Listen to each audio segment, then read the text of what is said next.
Greek yogurt has been around for a while. It's not a new thing, but in the early 2010s, it kind of had this revival, and Chobani did play a part in it, in bringing back the Greek yogurt.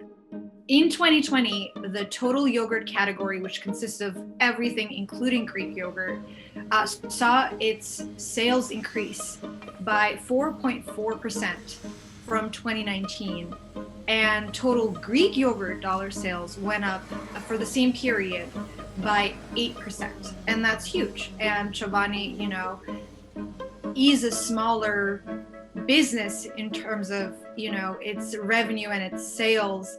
If you think about its competition, like General Mills, which is, a larger corporation than it is, I think there's definitely room for Chobani to grow, especially when the sales are going up and people are going back to Greek yogurt again.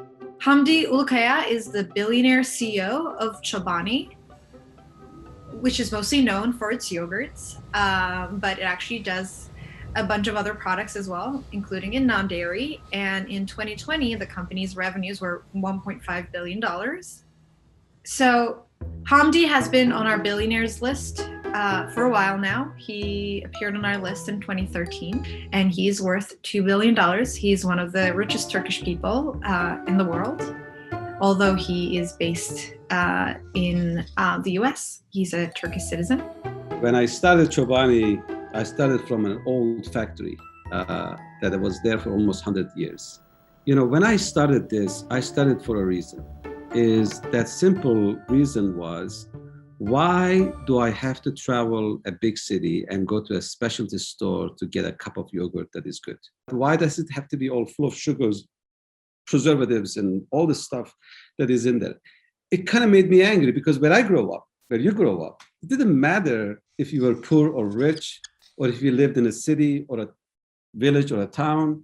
A cup of yogurt, a good tomato, a pomegranate, a little bit of honey, milk, or whatever, those essential things were simple, were wholesome, they were delicious, were nice.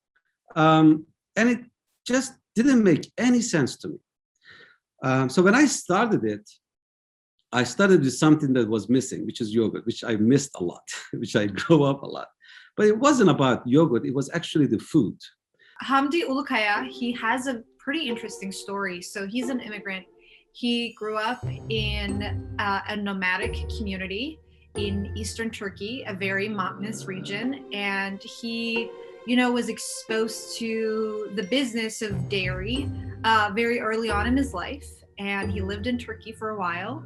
And then he decided to come to the US and study here. And what's interesting about him is that he was studying in upstate New York, where he ran into an empty plant.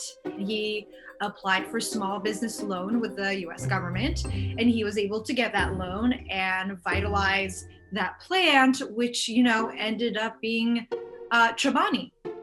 Nobody had the blueprint, even though nobody had done this before in this level, even though resources were extremely limited, even though everything was against us, that odds of being successful was very, very minimal.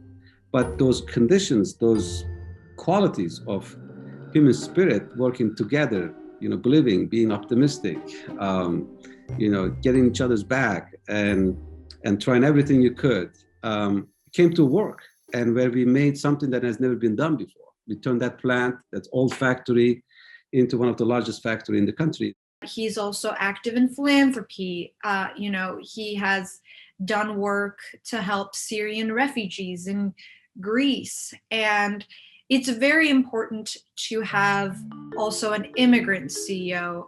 We see a lot of those in Silicon Valley, and you think about the Google co-founders and the Uber co-founders and all of those people. But at the end of the day, I think it's also important to see that immigrants do great work even outside of tech, and sometimes that's just food because they have the great recipe from home. He has been trying to do some philanthropic work on the side to kind of match what appears to be the values of the company as well.